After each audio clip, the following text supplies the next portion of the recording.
Okay, seems everyone is alright. Twitch stream manager.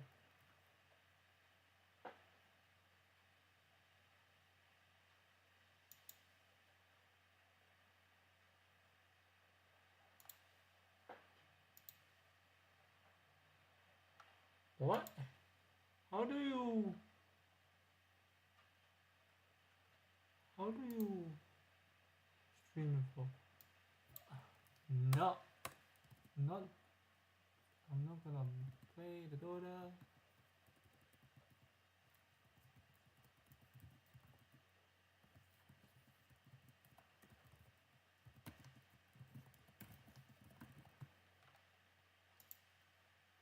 Yep, all things said up.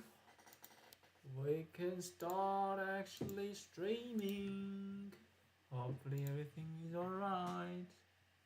So today in today's stream, I believe we can start actually start watching what I was trying to what I was supposed to watch. So we're going to watch this video. Hopefully, it's from the channel called Pyro Live. I haven't heard about this channel because I'm just finally back from his vacation, and now he's down to get I'm just you know I haven't heard about this channel because I don't really keep up with the YouTube drama, and Pure Life is one of the most.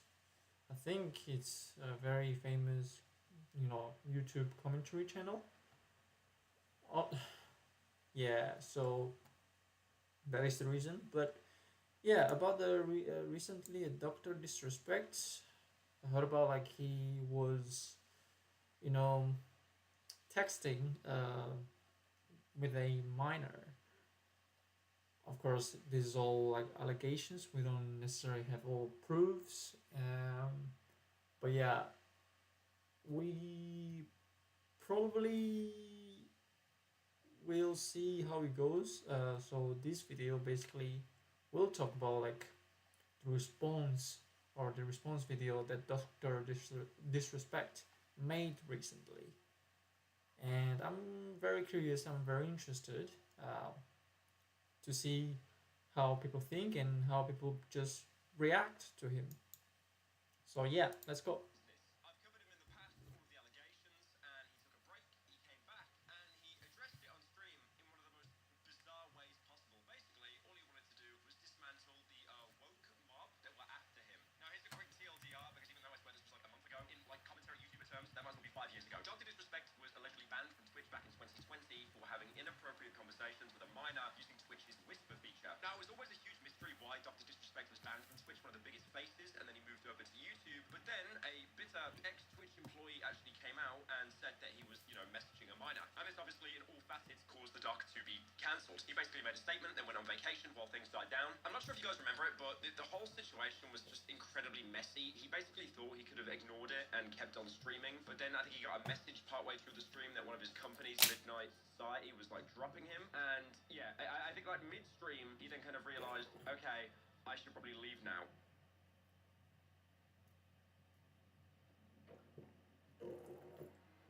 Now, since the dog's absence, what happens is many people make memes about it. One meme that I'm literally seeing 3 times a day at the minute is Dr. Disrespect playing Warzone, smiling while looking at an item called Picture of a Child. But despite all the hate he's been getting, what the fuck was that meme? Bro, what? What is that? Just smiling and just seeing, looking at the picture of a child. What the fuck, man? I don't like all.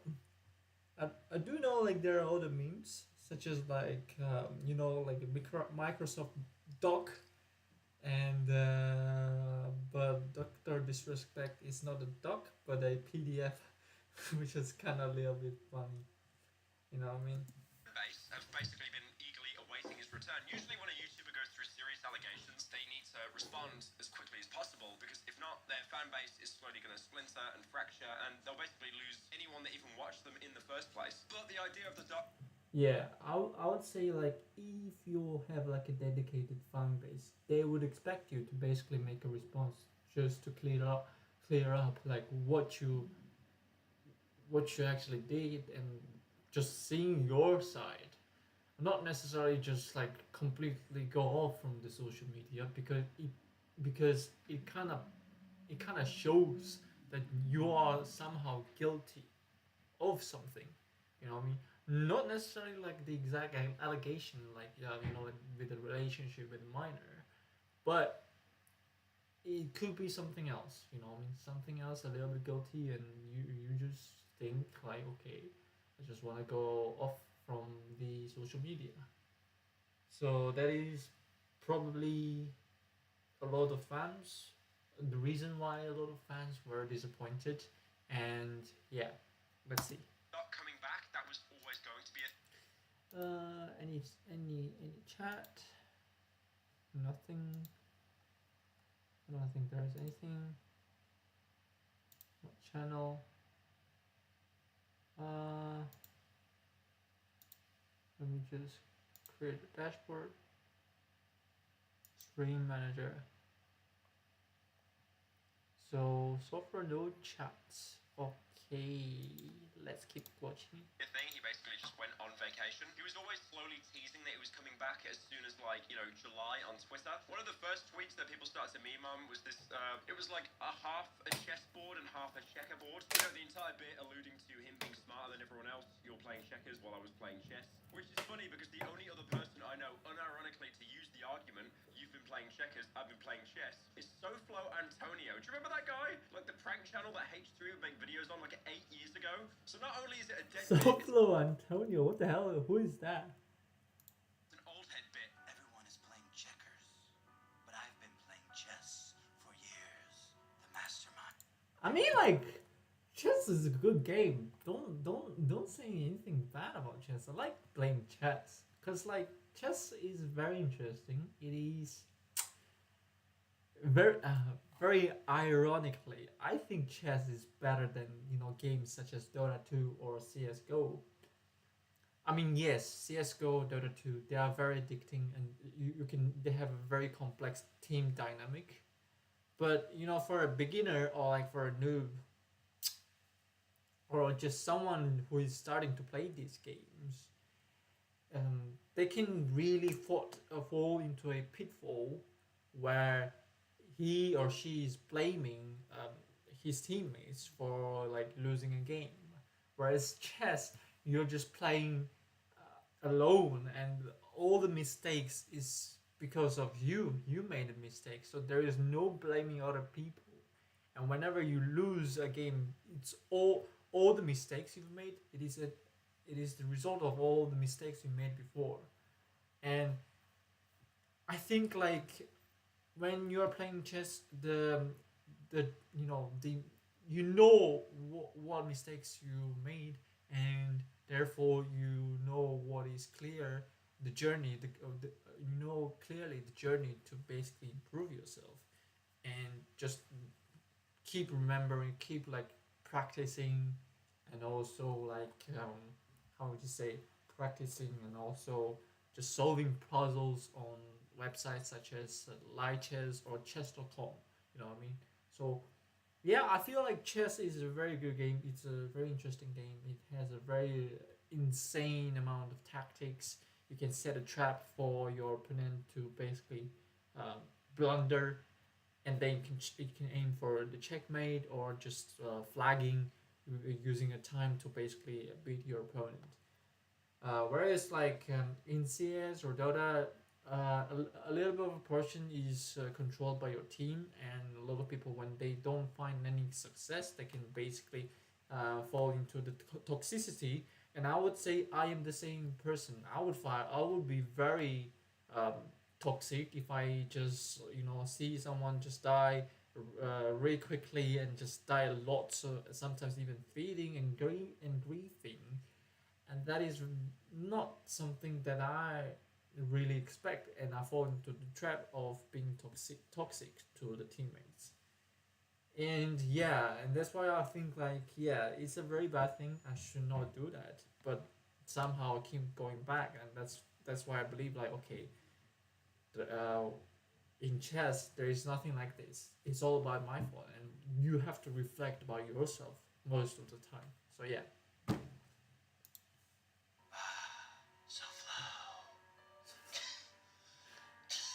Now, one of the most dangerous things you can do on Twitter is when you have an allegation, tweet. If you do anything, the site Twitter is basically made to give power to anyone that replies to your tweet, not the actual tweet itself. Do you ever see a tweet with over like 10,000 likes? No, because someone's quote tweeted it and got 50,000 likes. So a lot of the quote tweets tried to meme on him, saying like, you know, you've been playing checkers because you're a child, and Dr. Disrespect apparently likes children. I mean, one of the community notes on there was basically saying that checkers is a game for children, and this means he likes playing with children. There were other people as well memeing on it, saying like Dr. Disrespect trying to use like an obscure way of using the whisper system without being caught again. Some of the tweets he made on vacation came out as a little bit bitter as well, like saying, are people still streaming video games? What a snooze fest. Vacation is just too good right now. We'll be back soon though, champs. We have lots to talk about. Yeah. And then it finally happened. One day before the infamous comeback stream, he posted a video, and this was him in a boat speeding off to an arena saying, Champions Club, we're just getting started. Now again, Dogs fans, they were here for it. The tweet did incredibly well. It got a lot of likes. But then obviously all the detractors came in as well, you know, making jokes saying that he was staying on a private island the entire time, Epstein's Island, or also making jokes that he came back to streaming just in time for school to start again. He then replied to his own video in the SpongeBob meme format. If you haven't seen that, you know, it's the funny one where SpongeBob's bent over and it's like every letter is lowercase and then uppercase, basically to convey the point that you are very stupid. Basically making this follow-up tweet, where's he coming from? Epstein Island? It's a PDF, not a doc. He blocked me. Let me take a screenshot and post. So yeah, he's not starting off on the right foot, but to be fair, it is Twitter. Like, they would not care anyway. I feel that most of the people that are hating on Doc right now never even watched him in the first place. They just heard of the allegations and then came over to brigade on him. So, surely enough, the next day, the Doc came. I mean, I don't hate Dr. Disrespect in terms of that. But if the allegations are true, then it is very, how would you say, it's a little bit off-putting and just disappointing because he's got like a very large fan base, and that's something that he should not do, no matter what. But so far, it's all about the allegations. It could be true, it could be false. We'll see how it goes. Yeah. Came back with a stream titled The Truth. So this started off with a compilation remembering the good old days before the allegations. You know, it was clips of him yelling, bringing his daughter on stream, eating a burger. And then once the compilation concludes, he then gives the tour of his new arena compound and ends up doing this like bizarre bit where he says he's not going to play Wordle. You remember the Wordle game that was big like, you know, like 3 years ago that everyone was playing during lockdown and then it died off? And a lot of people, especially on Twitter, were basically calling him out, saying he was just like procrastinating and not really trying to, you know, address the situation. I personally don't believe that. I think he was almost like doing like an unfunny bit to build more viewers in chat, because one thing I did notice before jumping into his actual response, like basically his viewers were going up and up and up and up and up. It was like a roller coaster at like Alton Towers or something, right? I think it was like, it might have been over 200,000 viewers at its peak, and then when he started playing card, it dropped to like under 100,000. Still insane numbers. But yeah, I think he was definitely trying to like build up hype in like the most indirect way possible so he could get the most amount of viewership when talking about the drama. But then a little bit into the stream, for around 20 minutes or so, he addresses his response. And firstly, I do have to say, you know, I know the allegations against the Doc are really, really bad, but like, to address things on stream is crazy. You know, people that do responses, they usually do it in a pre-recorded video. You're able to, you know, kind of psych yourself up, maybe say what you want to say, edit out any kind of mistakes. But on live stream, it's just like, it's all out there. So the chances of you slipping up on a live stream are a lot higher. But that being said as well, the response the Dog gives, it's not like kind of a sit down showing screenshots, showing his side, anything like that. It's more just kind of like it's a blanket statement, if anything. So he starts off the conversation by saying on the 25th of September, he can actually reapply for his YouTube partnership. Because what a lot of people actually forgot is YouTube did take action. They didn't ban Dr. Disrespect during the allegations, but they basically quietly turned off his monetization, which is really bizarre. The only other YouTuber I know that had their monetization temporarily turned off was Logan Paul. If you remember, obviously Logan Paul with the, you know, Japanese Forest incident. I don't even think I can say the game N word now because like YouTube is just so neutered, it'll probably get me limited ads. But the point I'm trying to make is I think in literally the next video or like a couple videos after, Logan Paul like tased a dead rat, and then YouTube would then like, okay, we need to do something because he's clearly just not learning that what he did is a bad thing. Get him! What the fuck? What? The man that I didn't know. I know about like he was in Japan and the incident happened, and he's got like a lot of backlash. But I didn't know like he would after that incident try to tase a rat, bruh. What? But yeah, basically, long story short, the doc likes YouTube. He has no plans on leaving or streaming anywhere else because, to be fair, YouTube is the second biggest streaming platform. Like, you've got Twitch, but obviously, you know, he's left Twitch on really bad terms. So then he also jumps in to talk about the important stuff, you know, his whole side of the Twitch lawsuit and the Whispers situation. Now, he mentions that all parties involved, including him and, you know, people at Twitch, were basically prohibited from speaking publicly after the settlement. And he said that himself, he respected that rule. He never talked about it. Well, he never talked about, you know, what he couldn't actually explain. But then he goes on to say that because the ex-Twitch employees came out first and spoke about him, they basically broke that agreement, so he's now going to speak on his side. You see, there was a lawsuit pending, and as part of that arbitration, all parties were not allowed to speak publicly about the case. I respected those rules. My lawsuit against Twitch was eventually resolved, as you all know. But even then, as part of the settlement, all parties were still prohibited from speaking publicly about the case or the settlement. However, if one side violated that confidentiality, then the other side could respond. And again, champs, again, I respected all the confidential obligations. But apparently Twitch's own disgruntled employees didn't feel the need to abide by those same obligations. You might remember that incredibly long tweet that he made that is now deleted, basically talking about the Twitch ban, and there was this really important part where he said, were there Twitch whisper messages with an individual minor back in 2017? The answer is yes. And you might also remember how we removed the word minor and changed it to individual, but then changed it back to minor. That's really, really important, by the way, in the most bizarre way possible, but just remember that because we will come back to it. Okay. Okay. Now it's quite clear. Like literally, he even posted himself like it was with a minor, and he was like, okay, the answer is yes. That is quite interesting. I don't know like the right word, but it is certainly like clear. Like okay, he's definitely texted someone that is a minor, or very least he thought to be a minor, and yeah, that's fucked up, I would say.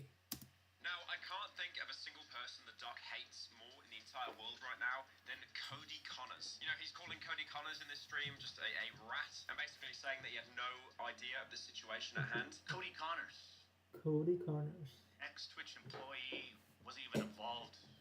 Leaks. Twitch's reported reason. Cody, but why do this? What was the point? This was settled professionally. And you, knowing how black and white the internet is, you decided, you fucking rat, to leak the reported reason Twitch banned me in 2020. Well, I mean, for what? Cody? Why? Did you not know the repercussions from spewing lies about the two-time? Did you not know the repercussions of accusing me, Cody Connors? You see, you don't know shit, and it was obvious from your tweet. You didn't have any first-hand knowledge of my dispute with Twitch. Now, Cody Connors was an ex-Twitch employee who was basically the person to spill the beans on the entire doc situation. I did look a little bit more into Cody's history, and there were some weird stuff, like, for example, and I did say this in previous videos as well, he was like, I think he was touring with his band or something, and he was basically saying, like, if you bought a ticket to the show, he would tell you the real reason why the doc got banned, and if that's true and not a bit, he was breaking the agreement before, basically, you know, this even came out. He then goes on on a tangent, basically blaming Cody for the reason why the public thinks that he was having interactions with minors, and that's why he got banned. He then goes on to challenge the legal definition of sexting and clarifies that he was using the whisper feature, but he wasn't actually sexting anyone on there. He then says the minor that he was messaging was apparently over the age of consent in the state that they were living in, and they actually never met in real life. When you and all these so-called journalists, Cody, fired off your tweets, did any of you consider that the Twitch user may have been over the legal age of consent at the time of the messages? You also tried to tell the world that I was trying. As soon as she is legal, I'm gonna text her. What? No. No, I mean, no. That isn't the point. The point is, even if she is legal, but if she's like 16, 17, and your age is much better, you already talked about that you try to improve. You have cheated before, and now like you're trying to text a 16 or 17-year-old, which is barely over the legal age. That doesn't look good no matter what you say about it. Like, okay, I'm just gonna like throw away everything and just throw away like my just completely forget about my child, forget about my past wrongdoings, don't even fucking think about or like just regret the mistakes you made, and then just straight up when there is a girl 16, 17 years old which is barely over legal age and you're going to text her. No, that doesn't make sense, bro. That doesn't make sense. But let's hear more about it. Let's not make any assumptions. I feel that is my stance. Okay, even if you're texting, it doesn't make sense. It doesn't even show it's good, and you should not do it no matter what. Especially if you are a streamer. And yeah. Trying to meet up with this user at TwitchCon, but you're wrong. Let's set the record straight. I never intended to meet this user ever.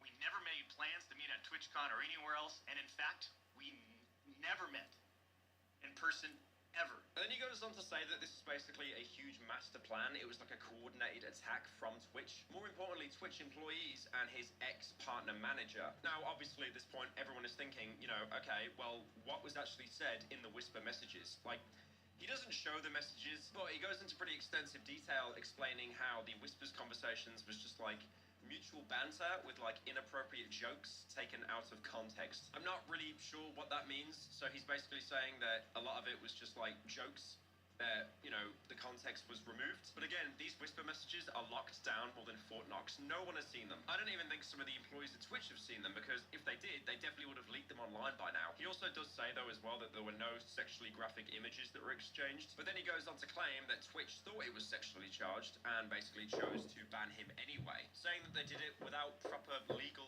analysis. He also said that's the reason why, in his original response, he used the word inappropriate. And then he also goes on to say that that's the reason why he uses the whisper feature. Not for what you're thinking, but to basically engage with his community directly. What the fuck is the Twitch whisper feature? I still don't know what the fuck that is. The whisper feature. Is this some like private messaging feature of Twitch that he can text over his fans? What the hell? Really? Is that supposed to be good in a way? I feel like the only thing you need to do in the Twitch is just have like a normal chat where you can interact with your fans over the chat box, and that's enough, bruh. Why make it like a Instagram like platform? Why? I don't know. Interacting with fans. I mean, like they already like use Discord to basically like move like some of these fans to Discord, but I still don't understand like why would you have like a whisper feature? I don't know. Organizations gave false courage to other former Twitch employees to make shit up as well. I suspect all of you sort of planned. Let's check the chat. Anything? Nope. Nope. Doesn't seem to be any new. Okay. Coordinated this attack. These big-time publications, these journalists, these various outlets. I know for a fact that he's going to say like these motherfuckers. I'm just gonna say he was like really mad.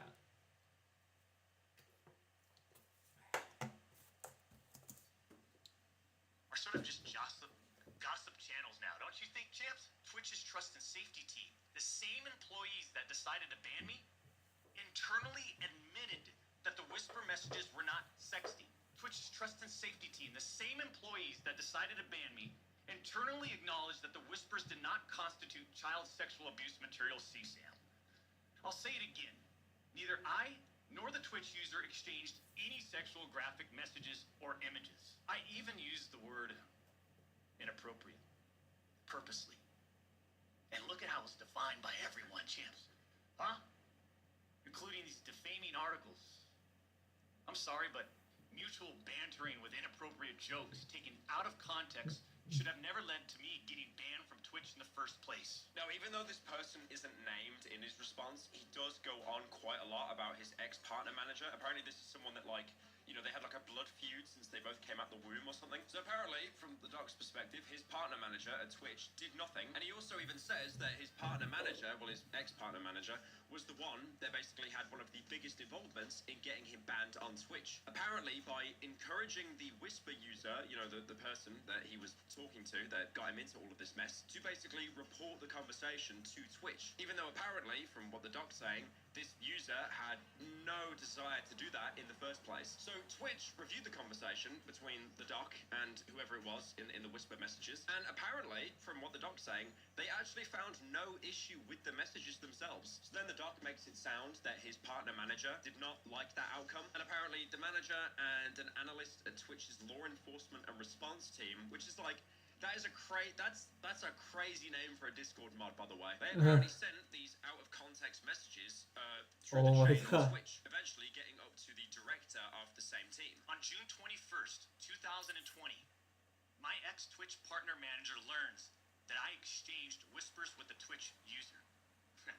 And I say ex-partner manager because for years, this guy didn't do anything for me, my community, or my channel. The Twitch user tells the ex-Twitch partner manager that they do not want to report anything to Twitch. But this ex-Twitch partner manager encourages the user and even directs them to file a report directly with Twitch, even though the user told him clearly that we never physically met anywhere and that no photographs were exchanged. On June 24th, That is the two clear things that you know the user says. So no photographs and never met, but doesn't include like the inappropriate messages or like you know just bantering and just you know trying to get up. I don't know. 4th, 2020, Twitch's Special Operations Team receives and reviews the user's report. They find no issues and determine that it did not warrant any further escalation to Twitch's law enforcement response team. He finds out that no further action will be taken, so what does he do? He personally escalates the report to a friend on the Twitch's LER team. The LER team, remember, that's the Twitch's law enforcement response team. The LER analyst pulls the entirety of the Whisper messages and begins discussing them with his director of the LER team. He also goes on to say that apparently these same people at Twitch sent these screenshots to the National Center for Missing and Exploited Children. He then also says it's been about 4 years since that report has been filed, and the National Center for Missing and Exploited Children didn't do anything with it. And again goes on to reiterate, saying that Twitch did not perform proper legal analysis on the messages and whether the age of consent was applicable to said user in question. It's all very like word heavy, like legal jargon and stuff. I do feel like even though he's trying to speak his mind, he still knows what he can and can't say to avoid like lawsuits and stuff like that. So yeah, it's like during the stream he makes it out that it's like very angry, very from the heart. But I do feel that when he was responding to this, he probably did have a sheet next to him, like on a monitor, like spark notes to go off or something, so he just doesn't go off on like a bizarre tangent. Because even though what he's saying seems to be emotionally charged, he's very good at playing a character. And I do also think as well, like, he would have rehearsed what to say, because this is like damning stuff. Again, like I said earlier, like for him to respond to stuff like this on stream is incredible. But I still think he would have had like, some kind of like Spark Notes or script to go off. So yeah, after all that, he goes on to say that basically they terminate his contract and they ban him from the platform, saying that Twitch didn't even do like a post-interview or anything, or like any kind of like checkup on him. Apparently they didn't even reference anyone apart from the ex-partner manager, and obviously he wanted the docker off the platform if what he's saying is true. Within less than 1 hour, this LER analyst and his director have made the decision to suspend me from Twitch. Twitch submits a report to NCMEC. You guys all read those little articles, huh? The National Center for Missing and Exploited Children. Guess what? As far as I know, and over 4 years have passed, they didn't do anything with the report. As far as I know, they didn't escalate Twitch's report to law enforcement. Twitch makes this decision to terminate my contract and ban me without ever interviewing me, the user, or any other third party, including the partner manager. Now, before transitioning to another huge part of his statement, he takes a second to call himself, and I quote, the realest motherfucker in this industry. And this is where he gets back into his character again a little bit as well, almost like, I guess it's like a palate cleanser thing. You know, he goes on about his looks, his height, his athleticism, having a college degree, being successful, having a beautiful family. It's really bizarre to throw that in the middle of, like, you know, addressing really serious allegations. I can't tell whether it's like a bit to keep him in character, or he's almost doing that as like kind of like a self-soothing thing to remind himself what he has. He also makes this weird statement that sounds like something Mahatma Gandhi said. He's saying that everyone thinks that they're perfect, but they aren't, and he also isn't perfect. Let's put that on the quote wall. The Mahatma Gandhi quote wall. And the next part is really interesting. What he the tries fuck, to do bruh? is basically What the fuck? You can't even pronounce the Mahatma Gandhi. What the hell? And I mean like the quote isn't really that bad actually. Like actually nobody is perfect, right? But there is a boundary of what things you can do and what things you can't really do. No matter what, you know what I mean? At some point, it's really hard to talk about it. Like what can be constituted as a redemption and what cannot be constituted as redemption. If we are going to basically forgive everybody who had made any sins, then, you know, then there will be like that will be not something that I would do, because some of the things or like just, you know, things that you do cannot be forgiven forever. For example, like murdering or just, you know, preying on children. That is kind of fucked up, you know what I mean? That is fucked up on a whole another level. So yeah. Make the point that Twitch targeted him, but apparently there are people on the platform, according to him, that are even worse, but they actually managed to get away with it. Now this is really weird because the first one is like pretty bad, but then as I mentioned, each case, each one gets so much worse than the last. So the first one he mentions is a streamer frequently using the N-word while publicly streaming, because that violates Twitch's policy on hateful intent. Right, so that's the PewDiePie bridge one out of the way, okay?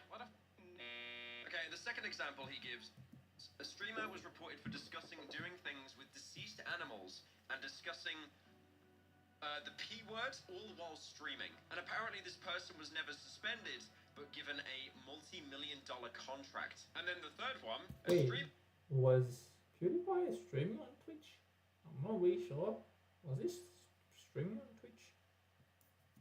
was reported for a sexually explicit stream involving underage people and telling said underage people to send Snapchats of them doing things to themselves. And apparently this person was never suspended and instead given a multi-million-dollar contract. So as soon as he said that, I immediately thought, oh my god, who are these three people that Twitch, like, you know, how do they get away with that? Especially the second and third one as well. But honestly, I've looked, I can't find anything concrete online. You know, I could throw some names out there, but without any kind of proof, that is basically just, you know, straight up misinformation. And he also goes on to say that Twitch banning him was almost like a tactical move, saying that when they terminated his contract, that actually aligned with a few streamers that were looking to come back to Twitch after Mixer fell off. If you remember Mixer, the Facebook streaming platform, no one joined it except like Ninja with his low taper fade, and then Mixer shut down. How is this going to affect your gaming abilities? It really won't. It's the same platform.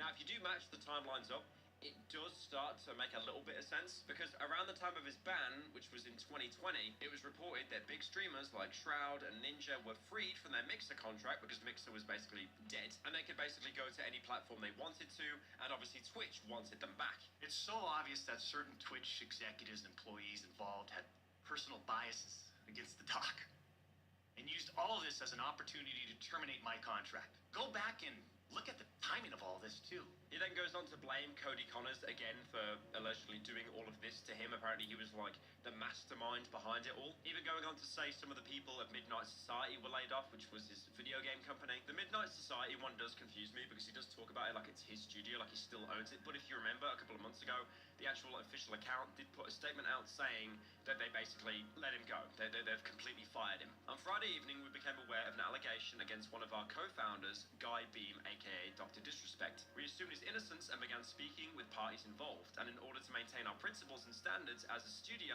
and individuals, we needed to act. For this reason, we are terminating our relationship with Guy Beam immediately. While these facts are difficult to hear and even more difficult to accept, it is our duty to act with dignity on behalf of all individuals involved, especially the 55 developers and families we've employed along with our community of players. So it's a little bit confusing. Was he let back in the company, or is he kind of wording it like he still owns it, as in a sense of like it sounds better? I mean, a similar situation I can think of, for example, is Cody Co. Obviously, he has the company TMG that he founded with Noel Miller, and they put out a statement basically saying that like Cody is like it was a lot more nicer worded. I think it's like Cody's stepping back. He's not going to be like the official face, but he's still a shareholder. He still owns a certain amount of the company, and we're not going to kick him off the board. I'm not sure if it's a similar situation to that, because they're saying they're terminating the relationship, but like, does that just mean he's not the face of it anymore and he's still like a private shareholder? I'm not sure. Now, one of the last things he says in the response is quite bizarre. He doesn't deny the whisper exchanges, right? Throughout this entire response, he does admit that they were real. He doesn't try to like say that they weren't or they were fabricated or anything. And then he goes on to apologize that the conversations were inappropriate,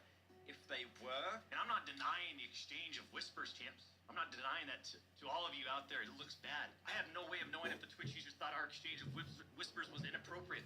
If it was, I apologize. So it's not like he's sorry, it's like he's sorry that in a certain way if people interpreted it to be inappropriate. Again, no one has seen these conversations. But then more importantly, he does go on to say that there's more information that he hasn't actually disclosed yet. And it's not like there's going to be like a part 2 or anything. He's basically saying that he's like, it's kind of more like an indirect threat, basically saying that he's sitting on some like nukes right now and he's not going to release them unless someone else comes for him. And so to conclude, he doubles down and basically says, like, officially, he is not going to release the conversations. And then people like on Twitter and chat that were asking to release the messages, he was saying like, what are we in 2nd grade?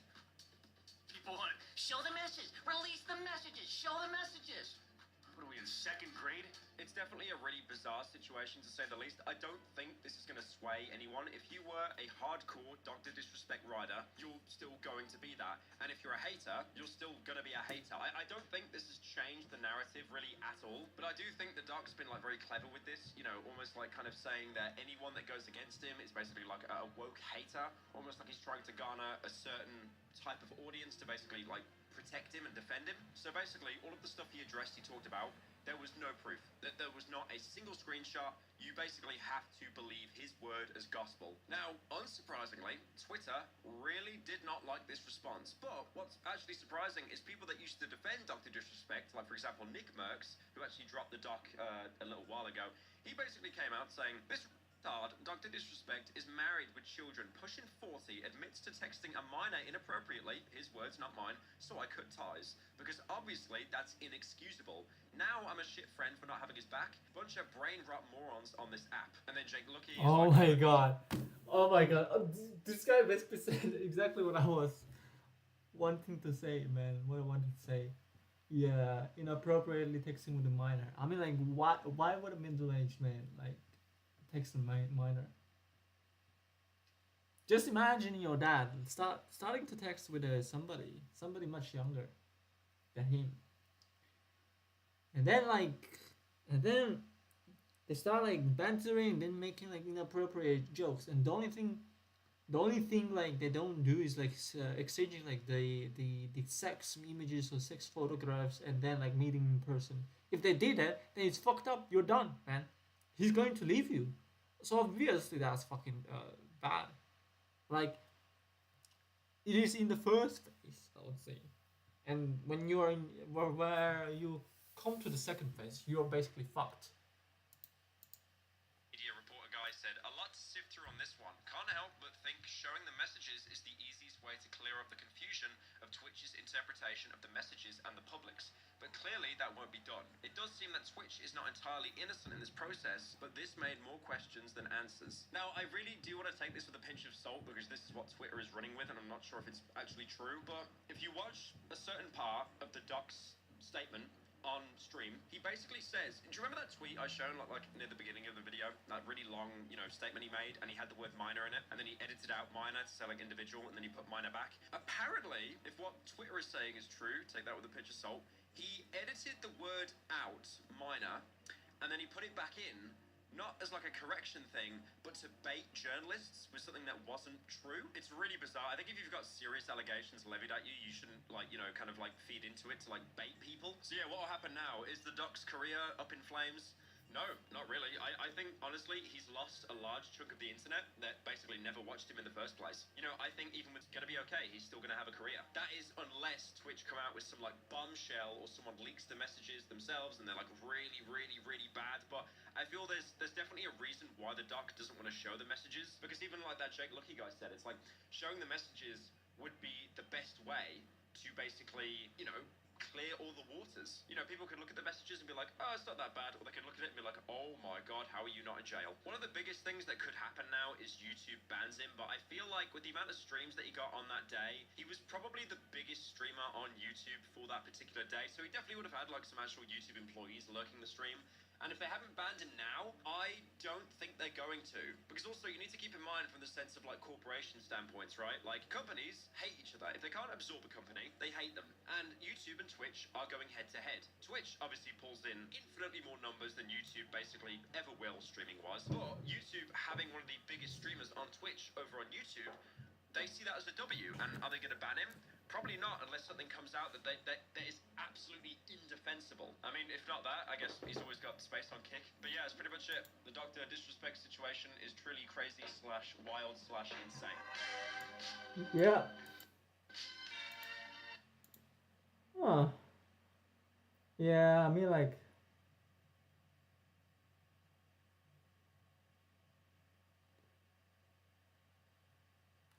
mean that's basically my sense as well. It's you don't really know about it much more than what we've seen so far.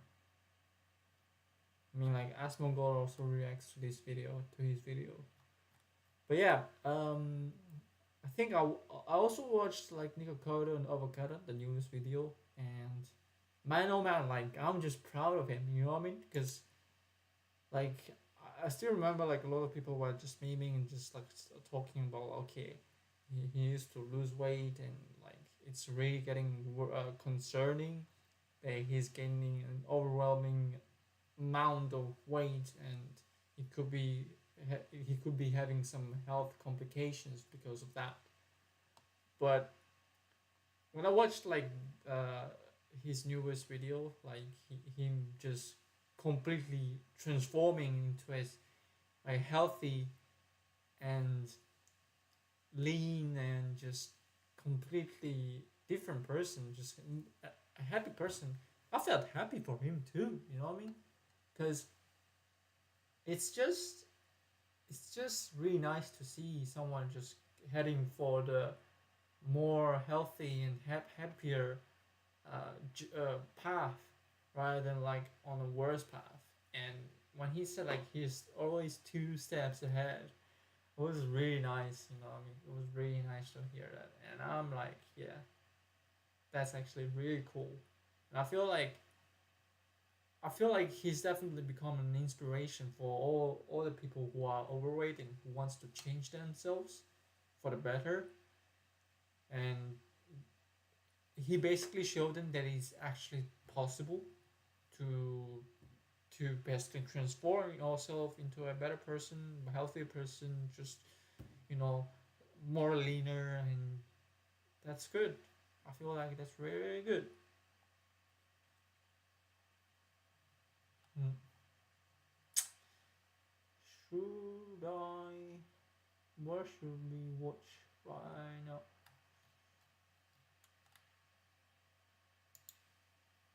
What the fuck is Smart School Boy 9, man? And chat, no chat, no chat. Okay, fair enough.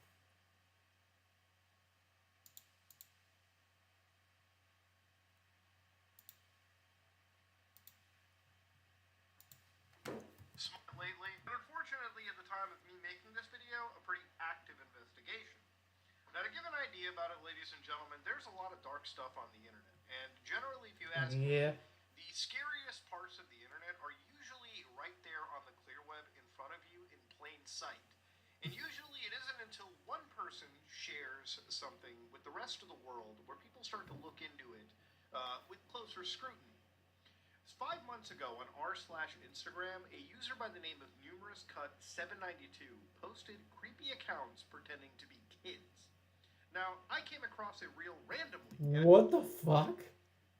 Really? Brother?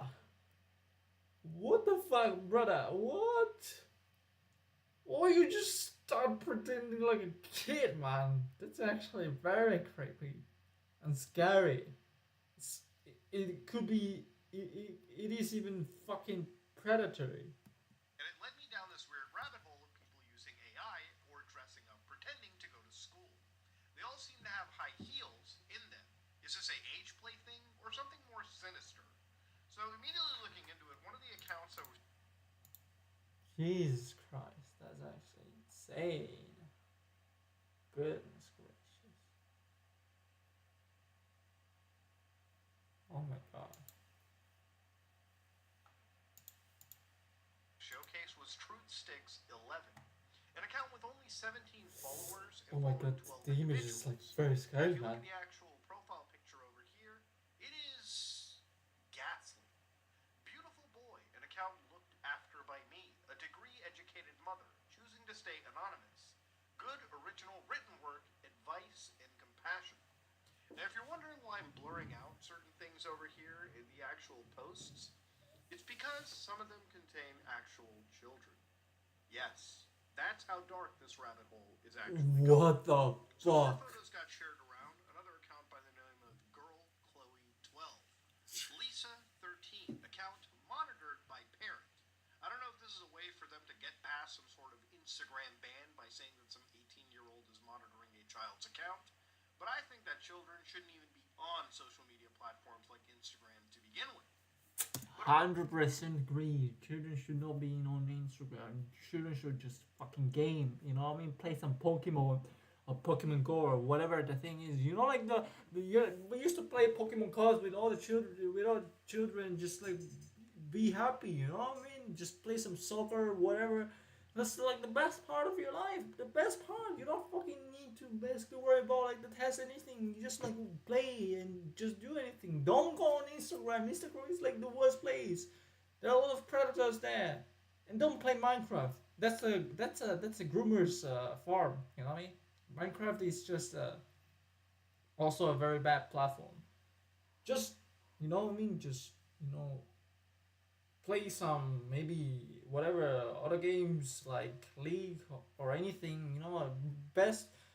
At best case play some Pokemon with your other friends or just football and just chill or just play some normal online games. You can play like League of Legends or maybe Dota or whatever else. You know what I mean?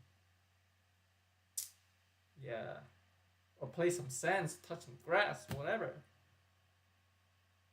But not be on Instagram. Instagram, like freaking out. It's really hard. It's not something a child should go there. You know what I mean? It's very incredibly dangerous. After you know what the fuck is happening around like the world or around like the social media, then you can go. But like if you are like a child, you don't know about a lot of things. You don't know a lot of things. You don't know a lot of things. You need someone to supervise you what the fuck you are doing on those social media because there's so many fucked up things happening there. So Yeah, no, hell nah. Don't let your child go on social media. Let them have it when they are like much older. You know what I mean? Maybe 18 or 19 or whatever. I wasn't on Instagram unless until I was like 19, because I didn't give a fuck about this social media platform. But then after I'm 19, I wasn't. But I don't use it for a lot. You can even do anything else like watch some anime. You know what I mean? A lot of good animes out there. Just chill. You know what I mean? But of course, the more posts you get into from this account is posts of actual children with actual descriptive posts saying enjoying school and being in year 8 required a few days of becoming acquainted with the new schedules. It wasn't just on here that things were being posted. There was other actual posts to r/internet mysteries, which 2 months ago, this is actually one of the Reddit posts that I've come across, and one of the things where this was kind of on the actual radar for the channel. Now, obviously, if you've seen videos from friends of the channel like Nexpo, Nick Crowley, they've actually dove into this rabbit hole as well. So I'll just recommend them as well too, because they're pretty good friends. But on this post, I came across a post on our Instagram where somebody messaged or mentioned these creepy Instagram accounts of people who seemingly are pretending to be kids. It reminds me of Pipergate in a way. And I feel like all of these pages are run by the same person because of the horrendous editing style that makes my eyes bleed. So Oh again, my going god. back to this Makes weird his eyes showcase, bleed, this man. almost ghastly editing style was something that permeated across plenty of accounts. So as Truthsticks 11 started to be investigated more and more, they started sharing posts about the United Kingdom and statistics regarding those who offend in sexual crimes. So they actually add their own little, blurbs to it, their own little commentary where they're like, Rory's right. But also, think of the countless numbers of fake aliases some Preds have. For example, men pretending to be young boys online and so obsessed with them that they become compulsive, delusional, desperate liars. So it's almost like these accounts are calling each other out and being very hypercritical of one another. But it also What the feels fuck? like they're all sort of all following each other because of the same visual editing style. But of course, following down the rabbit hole of Truth Sticks led people to Smart Schoolboy 9, who describes himself as a primary school achiever, mixed race, and mastering millions of subjects eventually. Once again, account monitored by mom. And none of these accounts at the time were huge. Like we're looking at 35 followers, these small accounts, but all seemingly within the same vector of each other. And if you look carefully at Smart Schoolboy 9, you can see that this isn't some schoolboy that's actually going to primary school or anything. This appears to be an adult dressed up and participating in some sort of age fetish roleplay.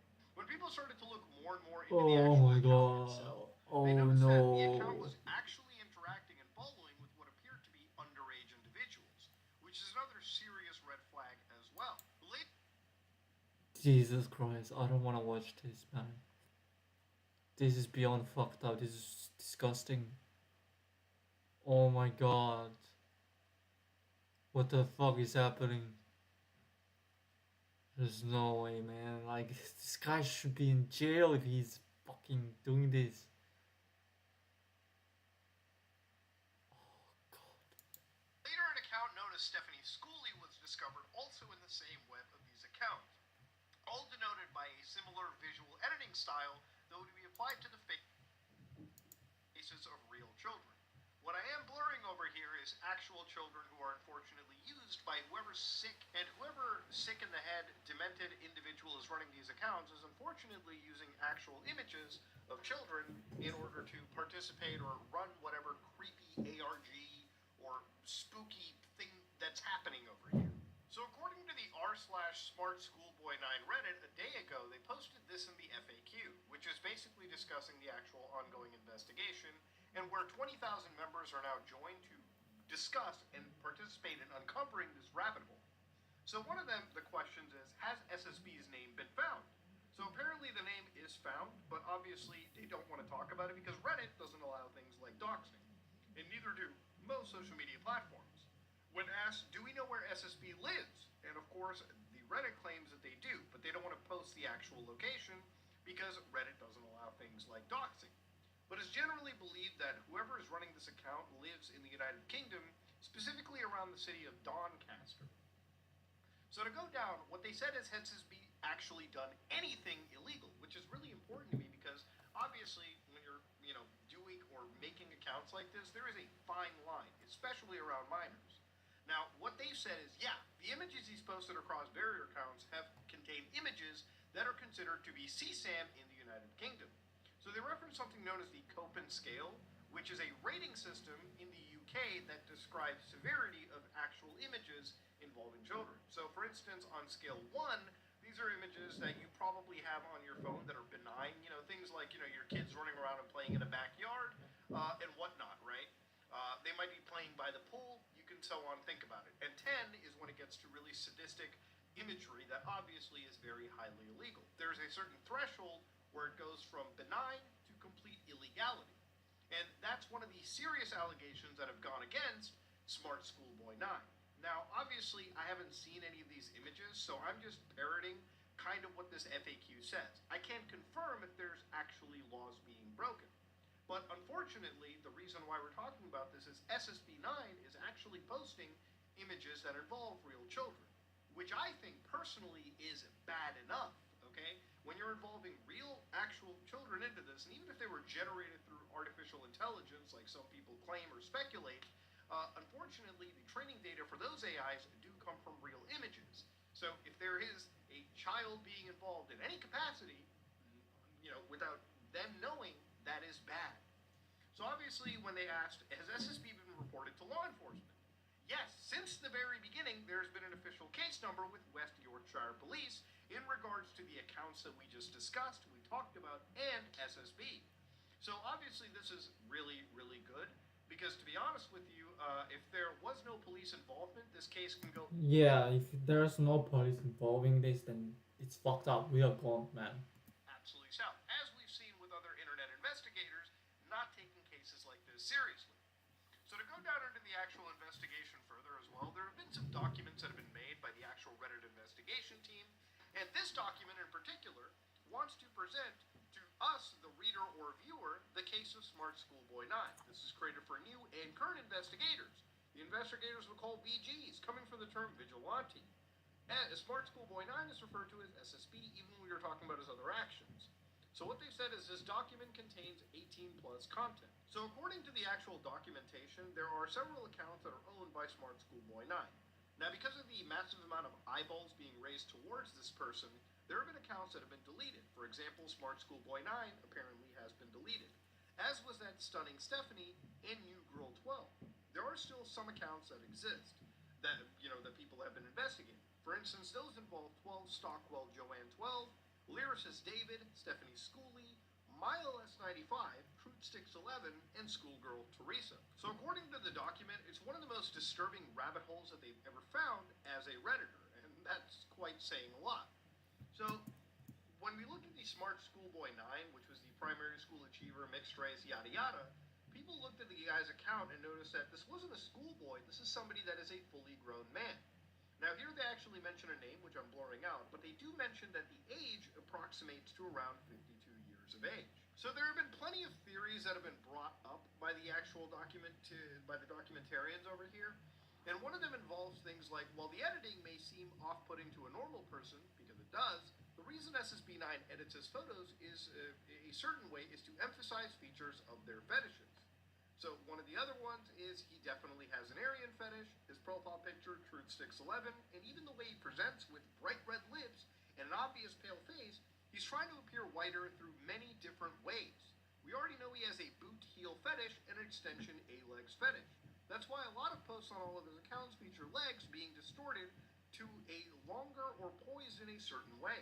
So of course, this is an image of Smart Schoolboy 9, ignoring jealous comments from people. I think they wish they could wear my blah blah blah. Some seem to think that just because I've grown quickly in school year 5, they comment as if they know me. And of course, this is the individual right here that people have been really looking into. A closer image involves this really dark, decrepit image where they got them holding a lunchbox that says boys attached to it. Now, if you look closer at the face, it's no mask. That's actually proper face painting that's going on. And that's one of the things people have been doing to basically uncover this guy is like really identify who this person could be and try to see how much of a footprint they have online as they're actually still actively deleting themselves in the midst of this current investigation. Now again, the thing about it is, I don't know if they've posted anything illegal perhaps, because here's the logic that I want to share. This is just my investigation and my history investigating these kind of things, is usually when characters like this post illegal materials, a lot of that illegal material is very fingerprinted, meaning that the actual contents of the images inside those, pieces, they all have individual fingerprints that have all been cataloged by, various services like YouTube CSAI or Microsoft's Photo DNA. And a lot of these hashes are shared, in between many agencies and law enforcement groups around the world. So you've got the NCMEC, you've got the FBI, you've got plenty of these guys sharing these hashes and understanding how to identify really disgusting images on the internet. Now, obviously, hashes can be damaged by copious amounts of editing. So if there are actual illegal images that have been edited, there could be a chance that they have been uploaded on massive platforms like Instagram without being properly flagged automatically. But there's a good chance that if there is illegal material and these accounts have been pretty flagged, that if that was to exist, those accounts would be automatically terminated by the actual service hoster, in this case Instagram, and those accounts would have then been forwarded to the NCMEC and a serious investigation would have been triggered. Now, obviously, I think Oh, that's just I did. Oh, so there's a this kind of pipeline where like the Instagram automatically flags something and sends a message to the AFR or like the other party, the third party organization. Okay. my theory to it. But what we do know is obviously looking into a lot of his Facebook accounts, if you watch any of these videos, there are actual videos of real children, okay? And none of these Yes. videos appear to be, illegal in nature, but they do involve actual children. And given how weird and fetishistic this individual is, involving any child to be a part of these kind of videos or involved in any of these channels is already disgusting enough to me. And it warrants a serious investigation by A, Facebook, Instagram, or Meta, and also law enforcement as well, which it seems thankfully in this case there is an active case number. Oh. Now, because of the amount of investigations that have gone on and the things that have been constantly being deleted, there is a lot of archival that is happening. For instance, one account on YouTube by Red Wine is making a video called Smart School Boy 9 Archival. 28 minutes of actual content that have been saved from the actual Smart School Boy 9 account, which appears to have since been deleted. Some of the actual posts have been things like this individual posting, being age 9 is fun. I have a new hairstyle for school, trimmed quite a bit at the sides, and I think it's cool, and in this video you can hear me say, okay school, I love it. Not age 9 yet, but I grew so quickly in year 4. So you can see like Smart Schoolboy 9 posting, and also TruthSticks11 actually liking the post, showing that there's some sort of a connection and chorality between these accounts. And you can see this grown man posting things like, hi, I'm This saying is I love school. You can see disgusting, the man. heels over there. There's Jesus. this guy posting himself. A brief clip of me here at school, and I'm saying, hi there, Oh, I love hell school. no. My schoolwork has been chosen to be part of the display at my school, and that's really cool because visitors to my school, including prospective pupils, can look at the display. Now, obviously, on the internet, there's been a lot of speculation on this topic, and there's been a lot of information shared around. Some of it, and a lot of it, completely unverified. Which obviously, when it comes to an investigation that is currently involving police, is not something you want. For instance, 18 hours ago, on the Smart Schoolboy 9, people have started to ask, was images actually used from illegal materials? And obviously, some of this information was being shared around sites like TikTok, where they were talking about this. Now, I don't know if TikTok is going to be factually on the basis over here and talk about this stuff, but generally speaking, I think most people who, are normal and haven't seen any of these kind of images to begin with can't really make those claims to start off with. And again, like I said earlier, if SSB was sharing actual illegal images, there's a good chance that some of those hashes would survive and would have already been cataloged and auto-scanned by some of these large services out there. Not saying that it can't happen, but clearly the amount of scrutiny he has on him, if there was actual illegal material posted from actual illegal sources, then I think this account would have been shut down a lot quicker, and this guy would absolutely be on the morning news, a week ago. Now, people have started to really look into him, and there was one post 4 days ago where people had apparently found an actual post from Usenet, yes, this is the internet of old, back in 1999, where apparently it described SSB going to a local Tesco, which is a convenience store chain in the United Kingdom. So obviously looking into this group, google.com Usenet archive by Donnie Ladd, which all right, October 21st, 1999, posted at 3 a.m., a literal witching hour. Anyone who's been into Northbridge, Doncaster's Tesco on a weekday evening regularly will know what I'm talking about. At first, many months ago, I thought it was just a released into community care weirdo with a severe skin complaint. However, last week, whilst working on the town center lighting, I saw it without a charcoal and blusher combination face covering, primed ginger hair, embarrassingly too small schoolboy uniform, and ridiculously high girls' platform shoes. Again, harkening back to how he dressed and the massive shoe fetish that he had. It was stood outside the Christchurch gents' toilet for hours on end. Bro, I saw police twice. bro, like they are talking like a fucking monster. Like literally, he could be on a fucking horror movie. Jesus Christ. Asking it to move on, and it continued to freak the toilet. A couple of weeks ago, me and the missus were going through, and the next check out from this freak, as usual, most of the staff were taking their breaks early to see the show. So again, reading through this actual post right here, they said the guy is about 30 years old and 6 feet tall with the platform shoes on, and apparently was a very locally well-known rent boy, which I believe is a slang for a homosexual. The other comical things is that it appears to have very tight rubber bands around its clothes, making it look a bit like a trussed-up turkey. Weird. So again, looking into this kind of a post, seeing that somebody said this is proof, I don't know if you could exactly say any of this is proof. All right. At the end of the day, all right, you need to have a pretty strong, substantial piece of evidence. There's more proof that Instagram accounts that are talking to each other are relatively linked. This is a Usenet post from 1999 that doesn't specifically mention this individual or even showcase a photo. It could honestly be anybody. Even if it sounds similar, you still need more to go off of. I think there's only one person in this entire Reddit post that actually literally has some level of critical thinking. How exactly is this even close to proof? What better proof is there? It's a city, someone 25 years ago, no reason to lie, made a perfectly accurate description of him and his mannerisms. Again, you still need more to go off of. Now, one other person, David Firth, of Salad Fingers fame, apparently was asked by an individual, "Hey, Mr. Firth, I just want to ask a question because I know you're from Doncaster, and this info could help an investigation going on. Have you ever heard of this person, SSB, also known by a Clown Monkey Man by name? He dressed up as a schoolboy, painted his face, and would walk around town blowing raspberries."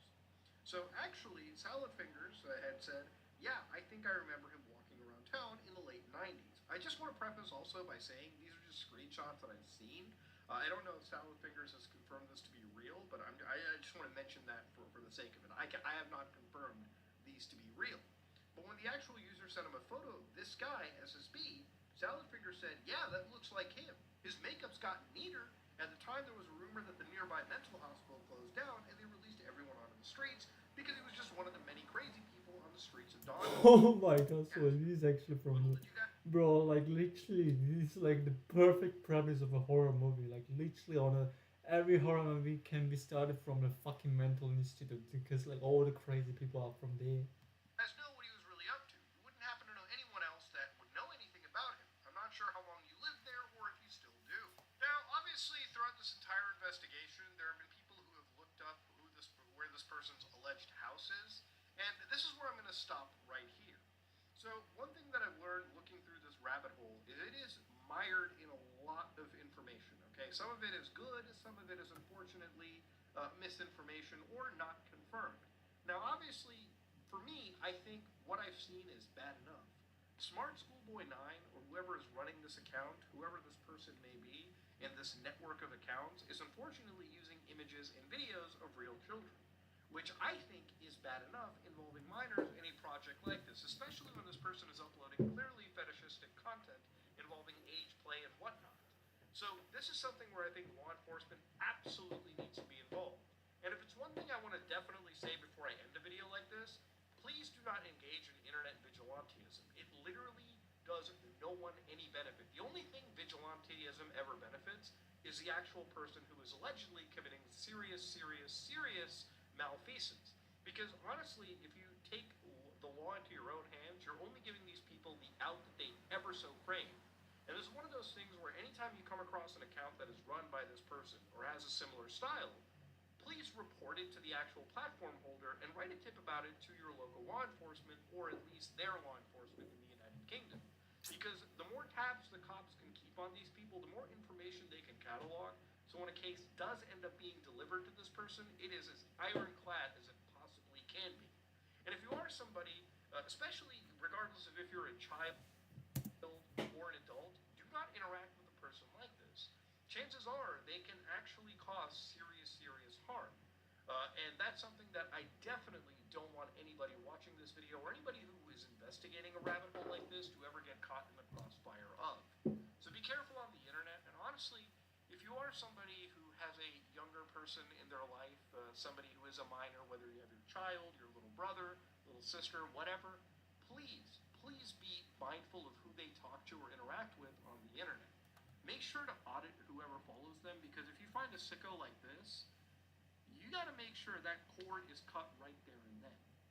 Anyways, Yeah. ladies and gentlemen, this is me, Mutahar. Yeah, that's actually a very, very good message, and it's exactly what I wanted to say as well. It's just like make sure, make sure your brother, your child, or like anyone who really, really is dear to you, just make sure they know what they are talking to, and if not, you should step in and help them, no matter what. And this has been the curious tale of one of the most darkest internet Instagram rabbit holes people have found regarding one user known as Smart Schoolboy 9. This case is far from over, and it's one that is still a serious active investigation. Okay. So if you spot anything on the internet, please do your best to report it to the authorities and the platform itself, and make sure a person like this ends up being stopped legally. That being said, ladies and gentlemen, if you like what you saw, Yep. Yeah, it's actually very, very awful. Man, I hope people are just more careful and just make sure and cautious, nothing harmful happens to them. Yeah. Okay, I think like that will be like the end of this stream, and hopefully next time we can stream some games or just streaming all the videos, reaction videos, and hopefully we'll see how it goes.